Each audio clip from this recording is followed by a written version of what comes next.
Olá, boa tarde, sejam todos muito bem-vindos à live de hoje. Vamos falar sobre padrões familiares, sobre sintomas, como que surge, da onde que vem, né, esses padrões, por que que a gente repete esses padrões, que são, na maioria das vezes, padrões negativos. Vou dar só um minutinho para o pessoal começar a entrar, para mim poder começar.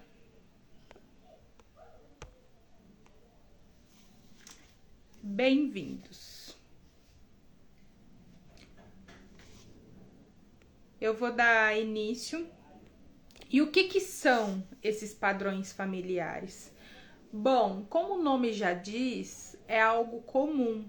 Então é algo que a gente repete e que vem desde antes, dos nossos pais, dos nossos avós, dos nossos bisavós, tataravós.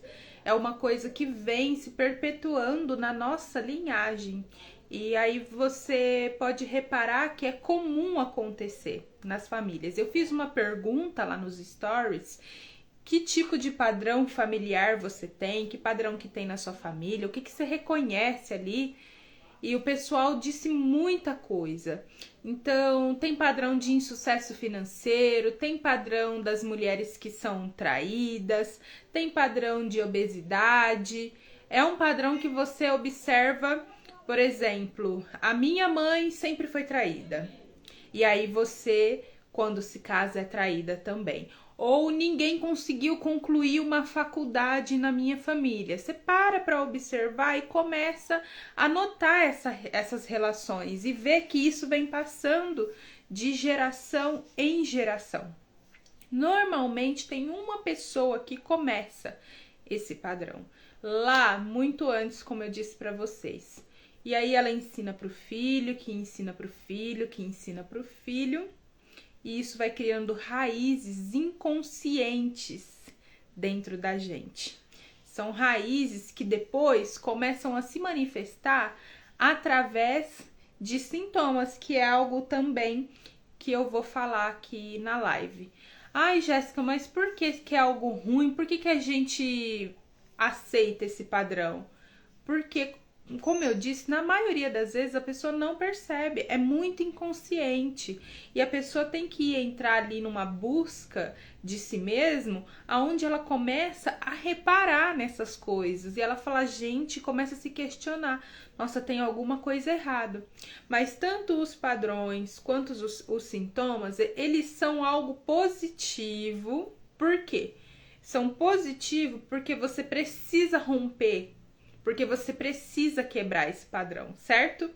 Então, se você aí observa tudo isso que eu comentei aqui, eu vou até citar alguns exemplos, sinta-se responsável por mudar a linhagem da sua família. Sinta-se responsável para agora liberar as próximas gerações que virão, que são seus filhos, que são seus netos, que são seus bisnetos.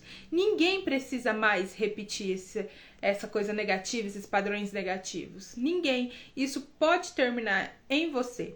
Então é isso que cada vez que a gente nota que a gente está fazendo alguma coisa que todo mundo na nossa família faz, que é, como eu disse, que é ruim, a gente tem que fazer o quê? Tentar resolver. Bom, eu vou ir para uns exemplos e a gente vai conversando mais. Se você quiser aí deixar algum padrão também que você percebe na sua família nos comentários, se você tem alguma pergunta sobre isso, já me fala que eu vou responder todas. Eu coloquei um exemplo de insucesso financeiro quando eu fiz a pergunta nos stories. E algumas pessoas colocaram que isso tem na família. Então, como que funciona esse insucesso financeiro? É ser pobre, pobre, pobre de marredeci? Também. É conseguir montar uma empresa e depois falir? Também. É tudo isso. E muito mais. Aí você observa na sua linhagem. Começa aí a reparar, gente. Eu já vou dar esse exercício para vocês. Começa a reparar algo que é comum desde o seu pai, desde o seu avô. Comecem a reparar e me conta, que eu quero saber. Que é algo que você fala, nossa, é verdade, está acontecendo. Porque esse insucesso financeiro pode ser porque você está repetindo os seus pais, pode ser por estar repetindo os seus avós, pode ser por culpa, pode ser por julgar. Mas como assim por culpa? Eu não tenho sucesso financeiro porque eu sinto culpa? Sim, porque, gente, ter sucesso te leva a culpa.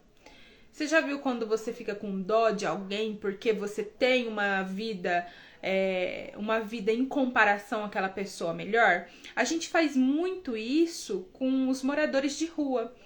A gente passa por eles e fala, nossa, eu tenho uma casa, eu tenho um teto, eu tenho um lugar onde morar, essa pessoa não tem, eu vou dar um dinheirinho pra ela, eu vou dar uma marmita pra ela.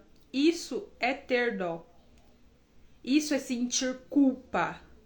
E quando você olha para você, que tá tendo sucesso financeiro, que tá conquistando as coisas, e olha para as pessoas que estão lá atrás de você, olha para os seus pais, olha para os seus avós e vê que eles nunca conseguiram conquistar um carro, nunca conseguiram comprar uma casa própria, isso gera culpa. E inconscientemente, o que a pessoa pode fazer? Ela perder tudo só para se igualar aos seus familiares, porque ela se sente mal de ter algo que eles não têm. Entende? Meu pai não aceita o padrão menor, invista antes, me atrapalha diretamente. Tem isso também, que a pessoa tá em um nível, em um patamar, e ela não conseguir aceitar que antes ela já esteve um patamar melhor e agora não. Também tem isso. E prejudica sim os filhos, porque essa pessoa pode sentir uma insatisfação constante, não se sentir feliz com o que tem, não se sentir realizada, porque ela acaba querendo mais, mais, mais e mais. E esse é um excelente exemplo que você deu. Então a culpa é uma das razões de um padrão de insucesso financeiro? Sim, é uma das razões. Você julgar alguém. Julgar, por exemplo, seu pai tem uma empresa e de repente seu pai faliu aquela empresa. Aí o que você faz? Culpa seu pai, porque você faliu essa empresa. Pode ser uma culpa direta, onde você acusa ele diretamente, ou pode ser uma culpa indireta, onde você só se sente mal por ele ter falido. Aí você decide que agora você vai montar uma empresa e fala assim, eu não vou fazer como meu pai, eu vou ser diferente dele. E aí acaba que falindo também. E isso gera um insucesso financeiro. Então vocês veem como uma coisa tá ligada à outra? Como quando você julga o seu pai quando você julga o seu pai. Dá licença, só um minutinho, pessoal. Filha, agora eu tô gravando live. Mãe, tô entrando, ele queria participar. Mas voltando aqui, como quando você julga, você acaba repetindo a mesma coisa que você tá julgando? Sim, isso acontece verdadeiramente. Aí tem uma outra que colocou acidentes frequentes na família. Gente, isso aconteceu na minha família, isso acontece na minha família. Quando eu observei, eu percebi que o pessoal morre muito de acidente. Então a minha avó morreu de acidente, o meu avô, eu tive vários tios, que até ontem eu tava conversando com a minha madrinha e ela tava falando sobre isso. Eu tive vários tios que morreram de acidente. E isso foi se perpetuando, que começou lá com a minha bisavó, na verdade. Minha bisavó, aí os filhos dela, aí até o filho dessa minha madrinha, que ela é minha tia, ela teve uma filha que ela perdeu de acidente. E isso é um padrão comum. E por que isso acontece? Porque, como eu falei pra vocês, existe um vínculo muito maior na nossa geração do que a gente imagina. E um irmão que a minha madrinha perdeu, tô até aqui contando um pouco da história da minha família. Mas ela tava me falando que esse irmão, ela amava muito ele, porque ele cantava e ela gosta de cantar também. Ele sofreu um acidente de trabalho, ele ficou internado no hospital. Aí a filha dela com 14 anos, minha prima, que eu amava muito também, infelizmente ela veio a falecer de acidente. A mãe dela faleceu de acidente, o irmão dela faleceu de acidente e o pai sofreu, e a filha sofreu acidente, morreu de acidente. Então olha só, que histórico que tem na minha família. E eu comecei a reparar esse padrão e falei, gente, se eu não observar isso, se eu não tratar essas questões, isso também pode acontecer com a minha família. Pode ter alguma morte por acidente. E é o principal medo da minha mãe, morrer de acidente por conta disso. Então eu já tive vários tios que morreram dessa forma. O marido dessa madrinha minha morreu de acidente. Olha só, gente. Eu vou recapitular aqui para vocês entenderem esse esquema todo. Ó, a minha madrinha, ela é irmã da minha avó, minha tia. Minha bisavó, que é mãe da minha avó, ela morreu de acidente. Ela tava esperando o marido dela na esquina, veio um carro, bateu nela, ela morreu. Parece que o marido dela, o meu bisavô, também morreu de acidente. Aí essa minha madrinha tinha um irmão que ela gostava muito, muito, muito, como eu falei pra vocês, que cantava com ela, e ela gosta de cantar também. Ele sofreu um acidente de trabalho com um trator, morreu. Aí ela teve uma filha, a filha dela morreu de acidente. Aí o esposo dela, tempo depois, morreu de acidente também. E esse meu tio era o maior medo dele morrer de acidente. E ele acabou morrendo. Então olha só quantas pessoas já morreram. E eu me sinto nessa responsabilidade de fazer com que mais ninguém morra dessa forma, com que isso seja algo esporádico e não algo cotidiano como foi. Olha, minha bisa, meu biso, a filha da minha madrinha, o meu tio, o irmão dela, o marido dela. Olha quantas pessoas, é muita gente, ninguém precisa sofrer mais. E é isso que eu quero trazer também, a consciência de vocês, que você pode ser a responsável por fazer com que mais ninguém na sua linhagem sofra com esses padrões. Outro que colocar é traição. A menina falou lá assim, Jéssica, as mulheres na minha família, elas são todas traídas, elas casam daqui um tempo, descobre uma traição, ou até mesmo permanece com o marido, ou não permanece. Isso é um padrão. Inclusive ela colocou lá, eu queria que você estivesse nessa live. Tomara que você esteja nessa live agora para saber o porquê que isso se perpetua na sua família. Quais são as raízes que faz uma mulher ser traída em várias gerações? Como eu disse para vocês, teve uma que começou com uma que não percebeu esses sintomas, que não tratou. E aí ela foi deixando passar e foi passando, até a neta dela, que eu acredito que é o caso dessa menina. Então a traição acontece com aquelas mulheres que fazem demais. Sabe, as mulheres que fazem em excesso pelos seus parceiros e por fim elas acabam não conseguindo receber. É a culpa, entra a culpa, elas se sentem culpadas por receber. E elas fazem e o parceiro não tem espaço para fazer por elas, porque elas não deixam, elas acham que elas têm que fazer tudo, porque elas dão conta de tudo, porque elas têm que mostrar serviço, em outras palavras. E elas acabam o quê? Trazendo isso. Acontece com a mulher também que tem dó de outra mulher que sofreu traição na família. Igual eu falei pra vocês aqui de algo geracional. Aí, digamos que eu que eu tô sendo traída. E aí minha mãe foi traída também. Aí eu tive muita dó da minha mãe. Muita dó dela. Uma hora eu vou falar mais sobre isso, sobre o ter dó, né? Mas eu tive muita dor da minha mãe. Aí, o que acontece? A mesma coisa que acontecia com a mãe acaba acontecendo com essa pessoa. Porque ela não aceitou a superioridade da mãe e ficou com dozinha dela. Aí ela tá repetindo o que é um padrão de ser, infelizmente, traída. Então, quem julga... Por exemplo, a filha que julga o pai, por ter traído a mãe, ou que julga a mãe. Eu falei aqui que tem quem tem dó e tem quem julga. Então, ai mãe, eu não sei como que você aceitou meu pai de volta depois de tantas vezes que ele te traiu. Tem isso também. Ou não sabe como o pai aceitou a mãe, porque isso acontece dos dois lados. Aí esse julgamento faz o quê? A pessoa repetir o mesmo padrão. Aí ela casa, ou ela é a que trai, ou ela é a que é traída. E acaba acontecendo a mesma coisa com ela. Mas pra quê? Pra ela olhar pra aquela situação, pra ela reconhecer a superioridade dos pais, entender que eles dão conta, que eles se viram, e não ficar guardando aquilo pra si.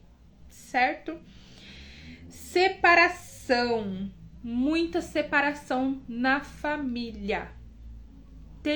Olha, ninguém fica casado, Jéssica, na minha família. Todo mundo se separa. Todo mundo vai lá, faz o casamento bonitinho, dali 1 ano, 2 anos, 3 anos, 10 anos, tá todo mundo separando e daqui a pouco tá todo mundo solteiro, tá todo mundo com outras pessoas. Isso se torna um ciclo vicioso, que a pessoa, a hora que vê, já teve 10 maridos ou 10 esposas e não resolveu o que precisa resolver. Então, por que acontece esse padrão familiar de várias separações ao longo dos anos? Principalmente, que eu falei pra vocês, que é para as pessoas enxergarem e resolver, para que não se perpetue, lógico. Mas também por causa de julgar os pais, por causa de um amor cego e por causa do fazer demais, como eu falei anteriormente, que é no caso da traição também.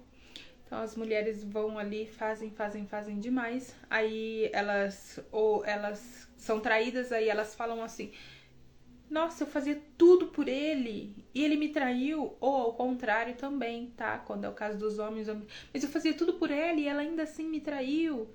Acontece isso. O julgamento dos pais, como eu falei pra vocês, também é uma raiz. E um amor cego. Um amor cego é o pior de todos, porque é muito inconsciente mesmo. Esse amor cego faz com que você siga o exemplo. Então, se sua mãe foi separada 10 vezes, se sua avó foi separada 10 vezes, você entende que pra si é tipo assim: por que eu vou ter que fazer durar o meu casamento? Gente, porque é nossa responsabilidade fazer durar o relacionamento. Por que eu? E eu pensava isso na minha cabeça quando eu era mais nova. Eu achava que eu ia ter 2 maridos. Eu falava: nossa, minha mãe teve 2 maridos. Ela casou 2 vezes. Então eu achava... E era muito inconsciente, e esse pensamento vinha mesmo, conscientemente, de que eu ia casar 2 vezes. Mas não, gente, eu sou casada uma vez só e espero continuar sendo casada uma vez só. Nada de casar 2, 3, 4 vezes. Um casamento já é suficiente. Já basta, agora contando aqui, descontraindo um pouco. Mas a gente tem esses pensamentos. Esse pensamento que eu falei era consciente, mas tem os inconscientes também, que vem na nossa mente. Por que eu tenho que ser feliz? Como eu falei lá do sucesso financeiro. Por que só eu tenho que ter dinheiro na minha família? Então eu vou perder tudo. Então eu vou gastar tudo que eu tenho. Eu não vou conseguir poupar. Eu vou falir a empresa. Isso inconscientemente. Por quê? Por causa desse sentimento de culpa.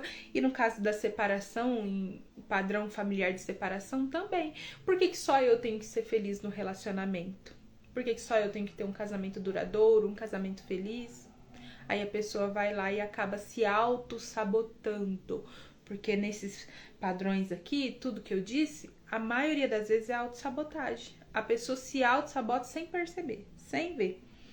Aí tem esse tema aqui também que é sensacional, que é o tema da obesidade. Alguém comentou lá assim, falou: Jéssica, por que eu tive sobrepeso?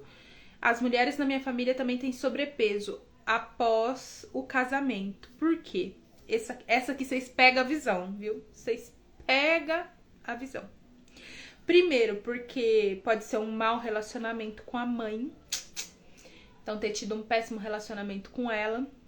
Aí a pessoa acaba comendo demais para preencher o vazio que se chama mamãe. Ela vai lá e come em excesso. Pode ser por amor cego, quando é a obesidade. A minha mãe é obesa, a filha é obesa, sabe? Que a gente fala que é hereditária, que é genética. Minha obesidade é genética. E é por causa disso. Porque ela tá repetindo a mãe num amor cego. Por que que eu tenho que ser magra, já que eu amo tanto, tanto, tanto minha mãe, que é gorda? É como se ela estivesse cometendo um pecado sendo magra, entendeu? Aí ela entra no mesmo padrão da mãe e acaba se tornando obesa igual a mãe, por amor cego. Ter passado fome. Ter passado fome na infância também faz com que a pessoa desenvolva obesidade, principalmente se agora ela tem uma condição melhor, uma condição para suprir. Ela tá suprindo aquela criança que nunca conseguiu comer o que queria, que não estava satisfeita com o que tinha e ela come demasiadamente, come em excesso, é na onde ela acaba ficando obesa. Mas tem uma parte aqui, ó, que é a mulher que não consegue se posicionar. O sobrepeso, vamos dizer, o sobrepeso, já nem tanto a obesidade. Ela não consegue se posicionar. Por quê? Porque ela não sabe dizer não, ela não sabe impor limites, ela se controla o tempo todo para não desagradar, ela não sabe expressar suas emoções, os seus sentimentos. E ela faz o quê? Ela acaba comendo em excesso. Ela engole as palavras que ela queria dizer, mas ela não consegue. Então vamos comer, que assim eu engulo tudo que eu tinha vontade. E aí acaba refletindo na onde? Refletindo esse peso na balança. É sério isso, viu, gente? É sério. E para resumir, aqui você aprendeu que você não pode ficar a todo momento sentindo dó das pessoas, que você não deve julgar os seus pais. Então você não deve ter dó dos seus pais, não deve julgar os seus pais, certo? Porque eles são grandes, eles são maiores que você, eles dão conta, eles sabem se virar. E que você precisa aprender a lidar com a culpa. Você precisa lidar com a culpa quando você for feliz, você precisa aprender a lidar com a culpa quando você tiver dinheiro. Você precisa aprender a lidar com a culpa quando você sentir que a sua vida é melhor do que a de outras pessoas. Então, lidando com essas questões, você vai conseguir manter essa estabilidade, vai conseguir quebrar esses padrões. E como que eu sei que eu tenho isso aí? Através de um sintoma, como eu disse para vocês. Um sintoma que é recorrente, que aparece. Ai, Jéssica, eu sou uma pessoa que sou muito raivosa, muito isso, muito aquilo. Isso é um sintoma. Aí a gente vai analisar, vai investigar. Ah, a pessoa tem muita raiva do pai, é por isso que ela é muito raivosa. Ah, essa pessoa tem muita raiva da mãe. Entendeu? Tudo tem uma raiz, gente. Tudo tem uma origem. É por isso que eu escolhi a psicanálise. E é por isso que eu amo o meu trabalho, eu amo o que eu faço. Porque tudo tem uma origem. E que você precisa tratar. Mais uma vez eu volto a falar isso. Que você é responsável por fazer com que esses padrões não se perpetuem mais 4 gerações. Imagina, 4 gerações vai dar o quê? Uns 100 anos, mais ou menos? Uma média, 100 anos, 150, até 200 anos, 4 gerações? É muito tempo, gente. Muito tempo para viver sofrendo e são muitas pessoas sofrendo. Não deixe com que isso venha e passe para frente. Trate isso agora para que seus filhos, para que seus netos, para seus bisnetos, para que eles não carreguem esse peso. Percebam os sintomas. Toda vez que você sentir que algo está acontecendo recorrentemente com você, que está acontecendo várias vezes, você tem que fazer o quê? Buscar um atendimento comigo. Pode agendar uma sessão comigo que a gente vai trabalhar. Aí você vai chegar lá assim, ai, Jéssica, eu sou muito obesa, eu sou muito estressada, eu sou muito isso, muito aquilo. E a gente vai investigar quais são as raízes, quais são as origens, o porquê que você tá assim, porquê que você se sente assim. Você sabe que também acontece esse padrão familiar muito com a depressão, gente. Eu percebi isso. Muito. A pessoa entra no consultório, aí você vai saber, a mãe dela era depressiva, a avó dela já teve casos de suicídio na família. Isso é bem recorrente. E é algo que a pessoa que vem pro consultório não percebe, acho que é assim, muito genético. Aí são os genes, mas não são os genes, são o padrão familiar que você tá repetindo um padrão negativo. Repita padrões bons, sabe? Padrões de sucesso, padrões que vão te fazer bem, que vai trazer benefícios para você e para a sua linhagem. Nada melhor do que você fazer aí pelo menos um mês de sessão, um mês de análise, para você começar a entender aí o porquê das coisas. Eu gosto de falar muito sobre isso. Vocês percebem, né? Porque é verdade, as pessoas estão cegas. As pessoas estão cegas, usando uma venda nos olhos. Elas não conseguem enxergar um palmo assim na frente. Aquilo ali tá ali, ó, para ser resolvido e elas não conseguem. Mas eu tô aqui para isso, para quem quer, para quem deseja resolver esses padrões negativos, principalmente. Evitem aí a culpa, a dó e o julgamento. E até a próxima live. Tchau, tchau.